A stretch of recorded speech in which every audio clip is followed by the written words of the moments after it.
I'm Scott Farber, along with former New York Giant, current president of the NFL's Players Association. I got to put my glasses on to read the rest of this.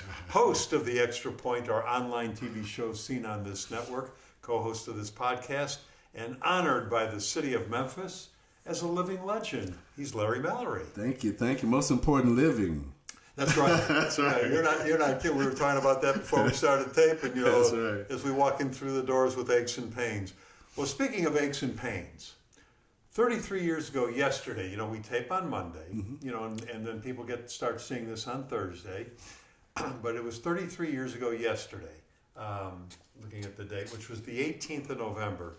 Joe Theismann had that horrible leg break on the field with New York Giant Lawrence Taylor.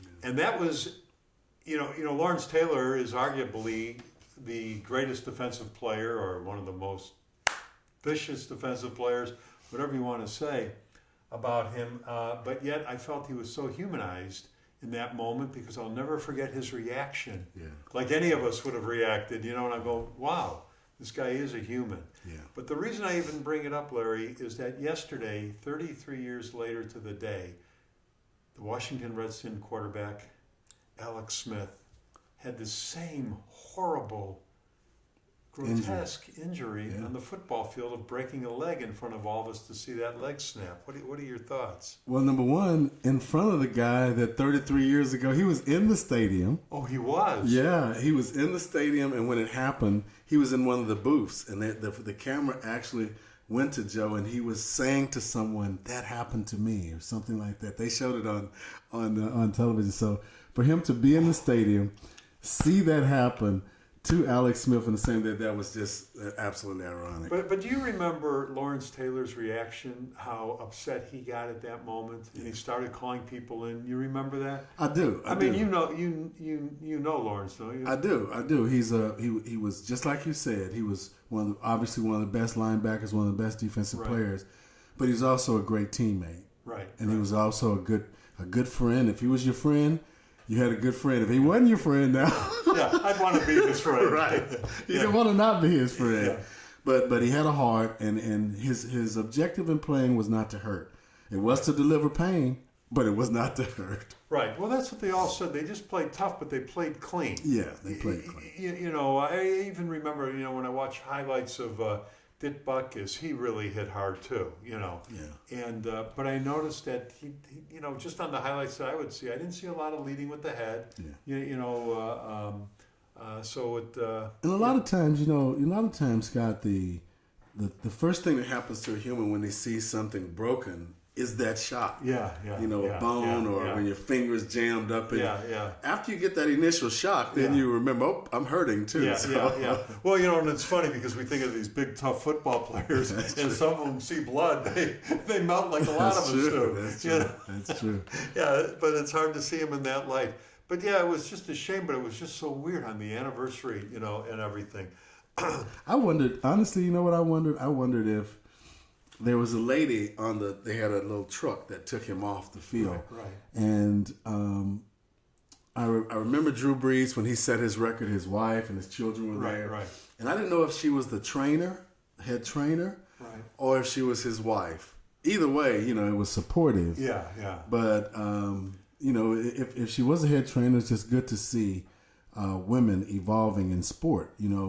Condoleezza Rice was just offered to be the head coach of the Cleveland Browns. So, women are becoming more involved in the NFL. Yeah. And I like that. So, did she accept that position? No. So far, they hadn't said that she has. But she is promoting women, in sport. And if not the head coaching position, she might accept one of the business positions, general manager, something like that. Okay. I could see her more in that role. Yeah. So the head coach, was that a serious offer, or was that just to get some attention for women? I mean, what do you think? Well, I don't know if she has the background for the head coach. I could see her in the front office. I totally agree. But, the Ohio situation is interesting. Hugh Jackson gets fired from one team, ends up coaching on the other team. He's with the Bengals now. Right. So, and at one time, I think Paul Brown helped one of the teams help the other team get started. They have a special little thing going on there in Ohio, and I don't know how that works.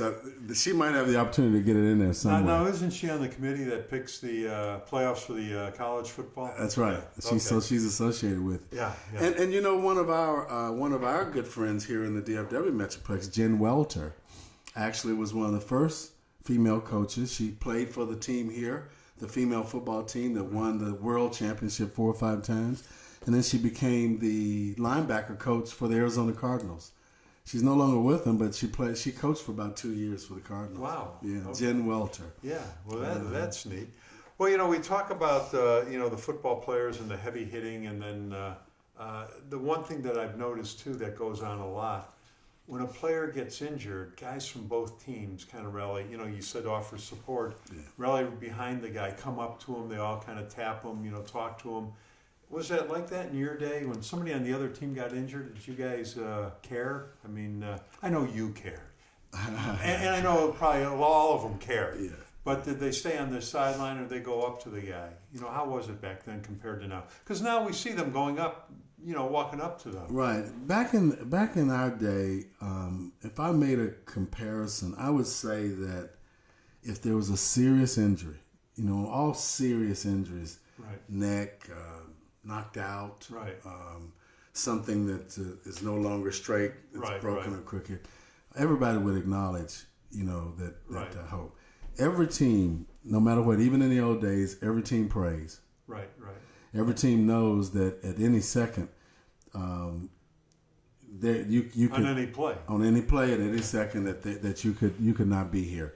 So yeah, there's an acknowledgement. There's historically been an acknowledgement Right. of injuries, be them serious or not, but more the serious injuries.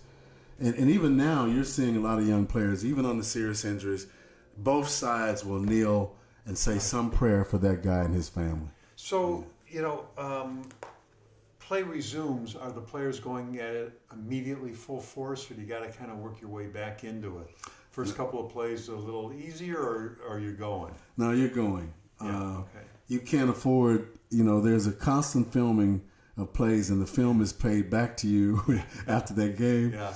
And if there's any show of non-aggression, non-commitment to whatever that business plan for that game was, Right. then it's reinforced back and forth. Hey, look, what are you doing? And that's wrong. You're not doing the right thing there. So, on game film Mondays or whenever the showing of the film, how intense is that for the players? I mean, are you really ridiculed? Is everything just opened up in public?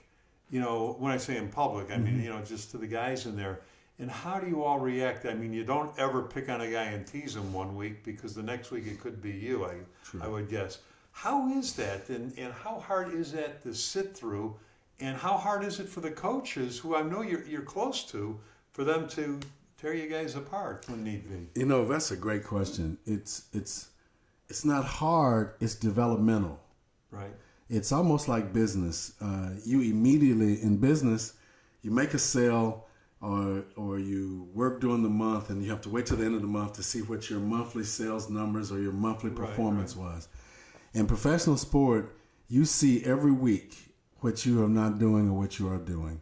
And that film is a film which shows you that, oh, wow, I could have done this better, or this is what I need to do, or I won't be here long if I keep doing it like this. I have to do something different. I'm just wondering if it gets into your guys' head at all, It's actually expected. Yeah. Yeah, it's an expectation of improvement. And even now, Scott, the reason I think it's really even more endemic now is that it's such a matchup game. Yeah.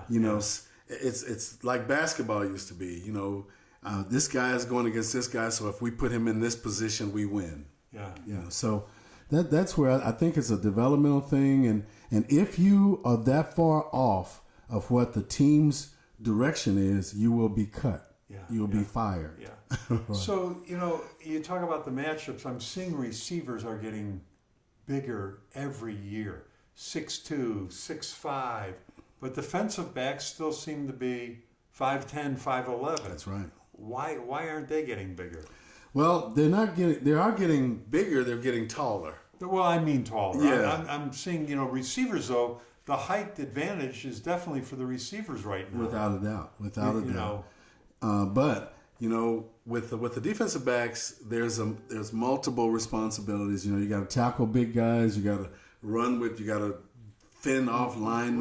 right. And so that is, there's only a certain amount of size that you can have. Speed and toughness is really more important than size at this I point. just see those balls thrown up in the air. Yeah. And the tall guy wins. Yeah, and you're seeing quarterbacks adapt to that now. They're Yeah. they're actually purposely, you know, matchups. Yeah. And that's where that matchup game comes. Yeah. Not only are receivers getting oversized, look at the running game. Yeah. Even the guys that are winning, if you have a solid running game, the Ezekiel Elliott's, the Saquon Barkley's, the Todd Gurley's, all of them are performing at a point where, you know, a defensive back coming up trying to hit a guy like this size, you have to know how to get him down, get him on the ground. Right.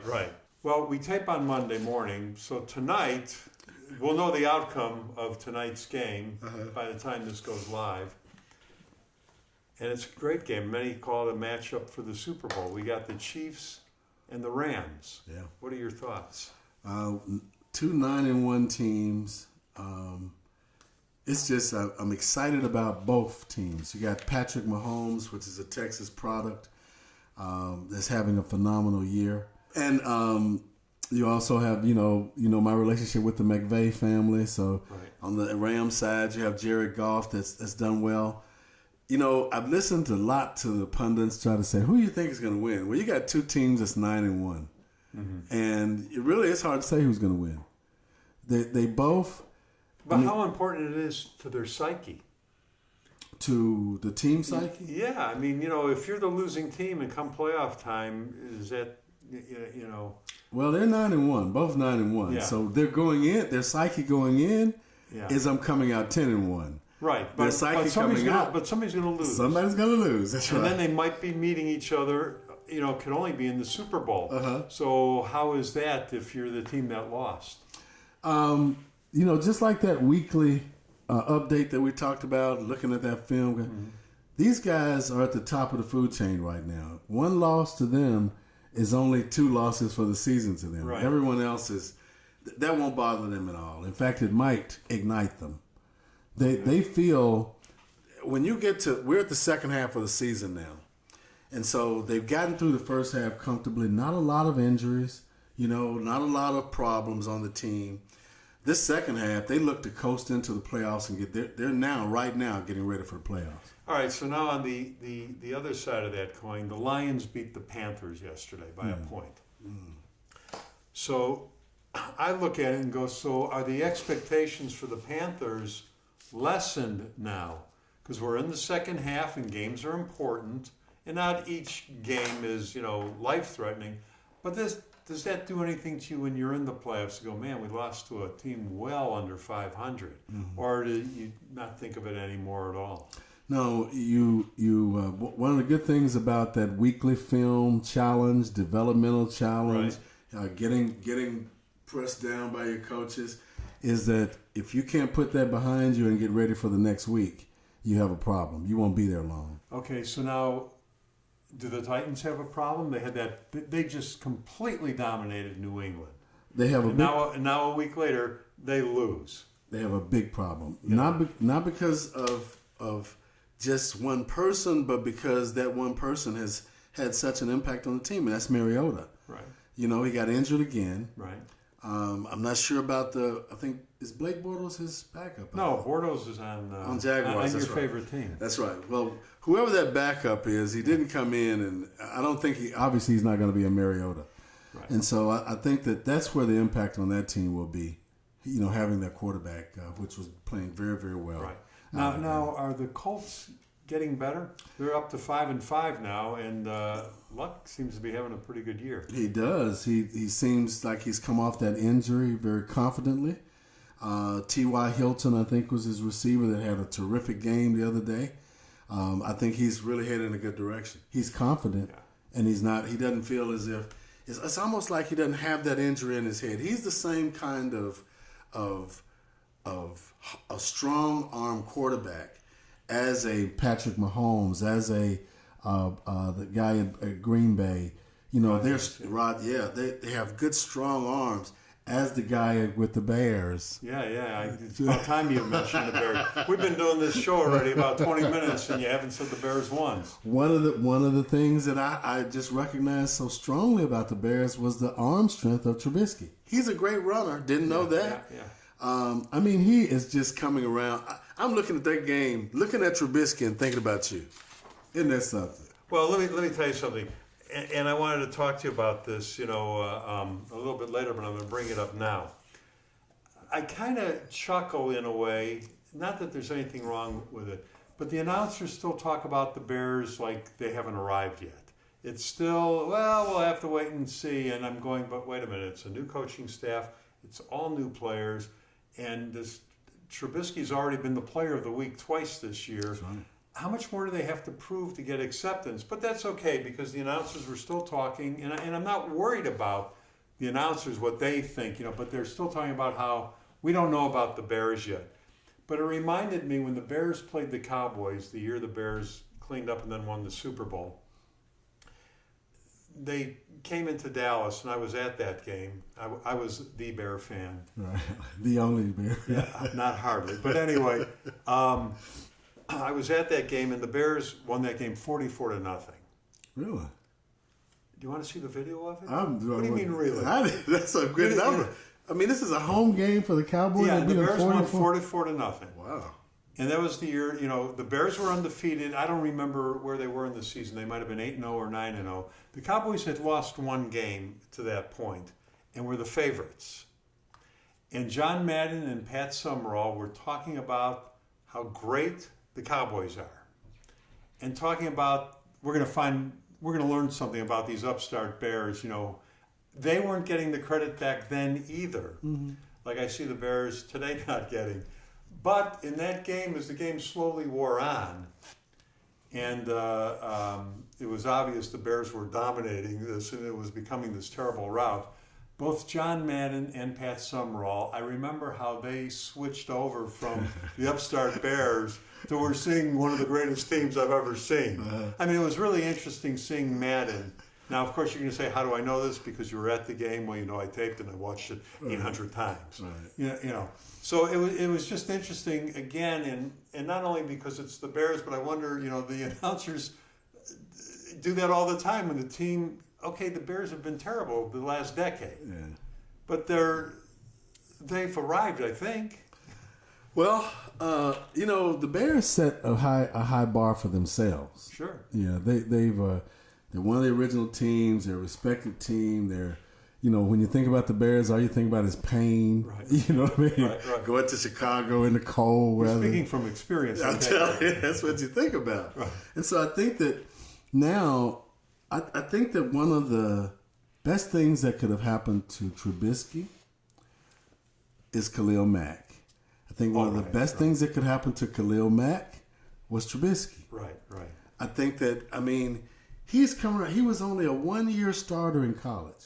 Right. A 1-year starter. That means that all the time that we've been talking about the Bears over the last 2 years, we really hadn't given them favor. Because a 1-year starter in college, to be able to go to the pros and start with a professional team and be expected to learn the speed of the game, to be expected to conquer all of these things, the microphone in your face every day. Right. You follow me? With very limited experience. With very limited. This young man has handled that. And, I've not been a big promoter, but he has handled that, I think, better than most young quarterbacks have handled. Sure, yeah. He's a running quarterback now. I think he's the second runner to Cam Newton. He took the lead. Oh, with this game? Yesterday, yeah. There we go. So, and then he's leading men. This is a 1-year college starter that's attempting to lead men with mortgages and college tuitions. Right. He had to get used to that, man. Right. And I like the way that the team now has... You can tell the team has more confidence in him. Oh, yeah. Even the other players, he gets the ball to the right people. He and Patrick Mahomes, to me, are developing very well as NFL quarterbacks. Well, as a Bear fan, it's fun seeing this, take place. They're still, they're grabbing those big leads and still not putting teams away yet. They're letting them back into the game. So there is room for improvement. Well, definitely, You know, definitely. What are they, 6-3 now? 7. 7-3 now. Yeah. Yeah, there's room for improvement, but they've improved quicker this year than any year I've seen. Right. they're And I got to attribute a lot of that to Nagy, the coach. The head that's coach. He put it in a pretty good system. And there's a guy who's a head coach who 10 years ago was an intern. Yeah, there we go. I mean, so it's interesting, how new they very are. All right, well, it's time to give a big shout out to your New York Giants. You guys are on a winning streak. 2 in a row. Yeah. Has that ever happened before? It did in 2013. Yeah. Somewhere way back then. Yeah. This Saquon Barkley, and I'm not a big Cowboy guy, but Ezekiel Elliott and Saquon Barkley and Todd Gurley, these are some fantastic running backs. Yeah. They're changing the whole look of the running game. Well, let me ask you about that because and it's just trends in the NFL. Ezekiel and Barkley, they are very big parts of the success of their teams. Of course, the Giants are struggling a little bit this year, but he's a reason to be very hopeful and part of that 2-game winning streak. But on a team like the Bears or Mahomes, on Kansas City, it seems like the passing is much more important now than the running. Well, I beg to differ slightly. Okay. Hunt with the Kansas City and the other running back, I can't call his name, but they are fast and they are churning up yards, which releases Mahomes. Right. And then on the Kansas City side, Mahomes is very special because of the complexity of the offensive plays he's running. Right. I mean, they're turning and pumping and shipping and crossing, and they're doing stuff, the young quarterbacks have to get accustomed to. Right. He's done that in the first half of the year. Right. So I think that I think that your analysis of receivers is also an excellent analysis of running backs. Yeah. Every team that has a good running game won. Yeah. The Giants running game won. The Cowboys running game wins. These running backs are relieving the quarterbacks. They're giving them a chance to go into play action. If you notice with the Cowboys, they started to go deep on the field on the first down because he was getting 5 and 6 yards on the second down. Right. And then now all of a sudden you get a play action pass to stun the linebackers, and now you have room to get the ball to your receivers. Right. So when everything is clicking at the same time, like these two teams are, I think you end up like they are. Well, we were talking earlier before we went on how tall it seems the wide receivers are getting now compared to the defensive backs. So is that going to catch up? Do you think we're going to start seeing taller defensive backs? I know you were saying that speed and the hitting is very important, but you were also mentioning how quarterbacks seem to be adjusting to throwing that high pass. Yeah. You are a lot of your corners now are lanky. They're starting to be a little longer than they used to be. So they are starting to adjust a little bit. We're having to adjust. All right, now the Steelers, at the beginning of the year was the demise of the Steelers. Roethlisberger should retire. There was all that talk, and 16 games in every sport is a very short season. But boy, in football, it's a long season. It is. And now all of a sudden, Pittsburgh is sitting there 7-2-1. The tie again, of course, was against Cleveland. Yeah. And just wondering, are the Steelers going to be able to go deep in the playoffs? From my perspective, the Steelers have a legacy of winning. Right. They've won 6 in a row now. Yeah. Jaguars lost 5 in a row. If you'd ask us, we'd had the same conversation at the beginning of the year. We would have thought it would be a little flipped. Right. So I think that the Steelers, even in this game, they started off. The Jags are 16-0. Right. And here they come back. So to me, that's that tenacity on the team. And a penalty got the Jaguars too at the end. That sure did. And when you have a legacy like the Patriots, when you have a legacy in that locker room of winning and overcoming adversity and making the adjustments at halftime that's required, I think that's what you'll see, and that's what I'm saying here. I mean, Look at this. Le'Veon Bell to me was one of the better running backs. Big, good running back. Well, he's out now. Right. James Conner stepped in with no problem. Right. Giving them what they need. Right. That Smith-Schuster kid stepping in. Everyone is stepping in. Even the defense is challenging a lot better than they had before. So if you want to beat the Steelers, you got to beat them and really beat them. Get out ahead of them because they're a 60-minute team. So let me ask you about the business aspect of the business of the NFL. Mm-hmm. You lose a top running back, and we just kept hearing on all the money that he walked on, holding out. And then you put in these new guys that don't have the big names that are doing well.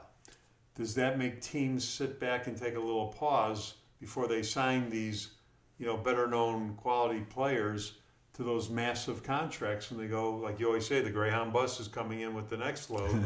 Can you develop these guys? Because, I still go back to what I always say. You make it to the NFL, you've been a superstar your whole life. Yeah. Now, what do they do with who's arrived? Yeah. So is that maybe going to hurt the salary structure when you find out guys could be replaced? That's an interesting perspective.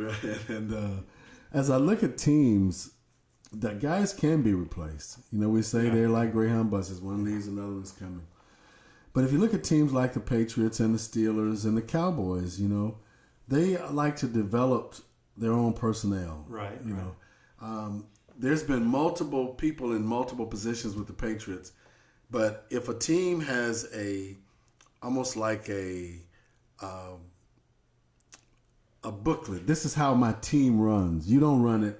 No individual guy runs it. No individual position runs it. This is how we run our organization, and you have to fit the organization. The organization doesn't have to fit you. Right. And when that happens, I think that's when you start to see the longevity of players. That's when you start to see guys that reach their peak in performance and then move on to somewhere else, and then the next guy comes in to reach his peak. So now is Bell going to be able to sign for all the money he wanted somewhere else? Or I think he will. I don't know if he'll be able to sign for all the money he wanted because, the NFL ownership is a pretty tight fraternity. Right, yeah. But he will be able to sign, and he will be able to show that he can perform because he didn't play this year. So, just saying that, is Kaepernick gone now forever? I think that from he's gone from playing quarterback in the National Football League. You think that's done? I think that's done. Of course, Nike took some of the stress away from him because that contract he got from Nike was almost quarterback money anyway. Correct. And I'm not sure. Not really quite, but still enough to survive on. Yeah. And I'm not sure if he there's new leagues coming up, this Alliance League and all those type things. I'm not sure if he would want to play in those types of environments. I think he's probably out now. Yeah. Is he reconciled in his brain then, do you think, to be out? I think he's done that. I think he probably got advice on that prior because it's been a big wave of information that he started. And I really believe that as a nation that there's going to be someone that some company like Nike or some organization that understands where he was coming from, understands his perspective, and keeps him financially solid. So now, also on the business side, was it worth it for the Oakland Raiders to get a win yesterday against Arizona? Because now the draft picking starts flip-flopping along. I mean, what's more important, getting that second and third or fourth win, or getting that draft pick number a little bit better? Well, timing is everything, and whoever loses to the Cardinals really are looked upon worse than the Cardinals are looked upon. So I don't think this year it gives you any credence to lose to the Cardinals. I think that, especially if you have a $10 million contract for 10 years. Well, yeah, but I'm talking about getting that next player on the Greyhound bus. Well, when you get that kind of money and you send out somebody, which you're happy that he did, like Khalil Mack, it's questionable where you are. Yeah, so you better start winning. Yeah, you better start winning. You better keep winning, too. So are the Eagles having a Super Bowl letdown, or are they just an awful team suddenly? Well, I think we must have been writing our notes together because that's one of the points that I brought up. I think that, they're going through that Super Bowl, what did I call it? whatever it is, you got so much notoriety and you're constantly speaking engagements and all of that. So, Well, what I always think too, though, how hard, the wind sprints at 5 a.m. that nobody knows you're doing. The 2,000 push-ups before you go to practice. It's a little bit harder to do all that after you're the Super Bowl champ. It's hard to say, okay, I'm going to go do my wind sprints tomorrow morning at 5 a.m. before practice. That's a good point. Maybe you don't do them. That's true. That's true. You've made it to the top, and it's a little bit easier not to do all that hard work. Does that have any kind of effect on there? I've never been to, unfortunately, never been to a Super Bowl, but I would imagine that would have some effect. Repeating is hard, so I'm sure I always look for reasons why you don't repeat. Well, and I would add this to it. I got an extra, $182,000 check, or a big check, right. Even if I lost. So my family is happy. It's very happy. I probably had to take my wife on vacation. Yeah. I probably had to do some things during the off season that financially I might not have could have done before. Right. So not only is it football related stuff, that you don't necessarily get a chance to get back to, but it's family related stuff that you might be doing that you've never had a chance to do before. Right. Yes. Right. So it all plays a role. It is. Your time management after a Super Bowl is a challenge. Yeah. Because everybody wants to see the ring. You go to church. Oh, show me the Super Bowl ring in church. Yeah. Right. So it's consuming, I would imagine. Well, that's why, and I keep going back to golf, Tiger Woods, because he's the only one that we really could think of that, maybe Jack Nicklaus in his day, but Tiger, just would go out to win. And I look at these young guys, like even Jordan Spieth, we all thought he was going to be the next Tiger Woods. And he still can be because he's still young, but it seems like they all have, once they win those majors, they have a little fall off, even in golf, that, then the majors are the only thing important to them. Well, Scott, I think also that we just walked, both of us, into an old age era. Oh, here we go. Yeah. And that's the reason I said is because, see, in our day, when you won those things, you didn't get the kind of money that these guys get now. Right, Even when Tiger was first starting to win. Right. Yeah. But now, if you win one golf tournament, you really kind of set for life. Well, you're a millionaire. Yeah, you're a millionaire, right? And the salaries that's being paid to the NFL guys, that's much different than when in our day. So I think part of that too is the fact that, if you have access to that much capital in a capitalistic country, then you're going to enjoy yourself. Yeah. Well, one of the things that I always laugh about is you see all the guys sitting around the bar with their beers and their wings, arguing, did so and so get enough money for $30 million? Oh, we should have given him more, and he would have come to our team. And I sit there and I go, if the average guy is making 40 or 50 grand a year, and he's upset that we didn't pay somebody more than $30 million to bring him to our team, there's something wrong. Well, we know what side we like to be on, though. Well, of course, and they would too. That's right. But I sit there and I go, it just amazes me how we think. We didn't pay Michael Jordan enough his last year at $30 million or whatever. And I'm going, Case Keenum signs for $36 million for 2 years. Yeah. Well, great. I mean, good for him. Good for him. That's right. Good If somebody's willing to pay it, they should get it. That's right. If I find somebody willing to pay you, I'll make sure I let them know. Oh my gosh, it just drives me crazy. How we're always having to prove and and refight to get the same contract over and over. It's a little bit different. All right. Before we end today, we've got to go to college football, I think. Okay. Just a little bit. We got Alabama, Clemson, Notre Dame, top three, all at 11-0, followed by Michigan, Georgia, Oklahoma, Washington State. They all have a loss. Then there's undefeated UCF, rated 9. Their coach is Josh Heupel. I didn't even know this, but Josh Heupel used to be the quarterback of the Sooners a few years back. And LSU is in there, and Ohio State, each with a loss. I guess Ohio State might have 2 losses. One loss in college football literally makes for a wasted season. Seems as though, doesn't it? Yeah, I mean, you lose a game and there go your playoff hopes. Yeah. Does that all? But your playoff hopes might be gone. But are the bowl hopes gone? No, you're still bowl get to eligible bowl. if you win 6 games in a year. But there's, Yeah, that's right. there's That's 275. Just kidding. Bowl games. Right. There's like 35 or 40. There's an enormous amount of bowl games. But the ones that are important are those, the playoffs with those final 4 teams. And this year, a team with a loss will be in the final 4. But it's just so funny to me because, you lose a game along the way. Does it really mean you fall from second to number 8? That somebody made a great play or there was a penalty? I mean, That's that's where we are now. When you have the caliber of athletes, it's all going to, we talked about, we came out of HBCUs, right? Historical Black Colleges and Universities. Good athletes now are having the opportunity to get to the higher universities and better conditions. You don't even see many guys, at the end of the NFL games now, the corner, the guy's face pops up. John Morris, University of Alabama. Right. You hear more Alabama. Right. Alabama, Florida, Alabama. Right. LSU now, Clemson.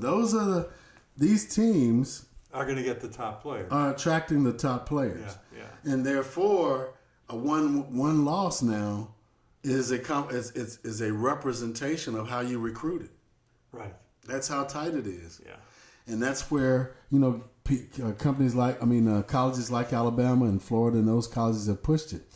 That's why, we're loyal to the state of Tennessee, and that's why we want Jason Witten and Peyton Manning to become the head coaches of Tennessee so that we can compete in recruiting the right kids. Right. Because if you don't get the right kids, you'll have that one in your loss column every year. Peyton Manning, I see slated for a sitcom. Really? I really see Peyton Manning doing a comedy sitcom. He's great on his little TV commercials. What was it? Insurance companies in Nationwide? Yeah. Nationwide is on your side. But I see him going on the TV route. I don't see him going coaching. I see him doing a sitcom. I think we just solved Tennessee's problems. Because what you're saying is that you need a publicity kind of guy, a high level kind of guy to be the head coach, which he could. Like our head coach in college, he didn't do much football, but he could sell us very well. Yeah. And then Jason Witten becomes the head coach, which is a good football player, stayed around, and now Tennessee competes with Alabama. Yeah. Well, I can't tease you about your age because I'm actually 6 months older than you or something like that. True. But I do want to let everybody know that your first job, you were the official greeter of the Pilgrims coming over for Thanksgiving. That's true. That's very true. Very true. And I still had the same suit that I had then. Really. That's right. Larry never parts with anything. Another one parts with anything. His house has storage boxes from way back. Well, happy Thanksgiving, man. Happy Thanksgiving to you, Scott. All right. And keep up the good work with Generations Broadcast Network. Thanks, man. We'll see you soon. All right. Oh, man.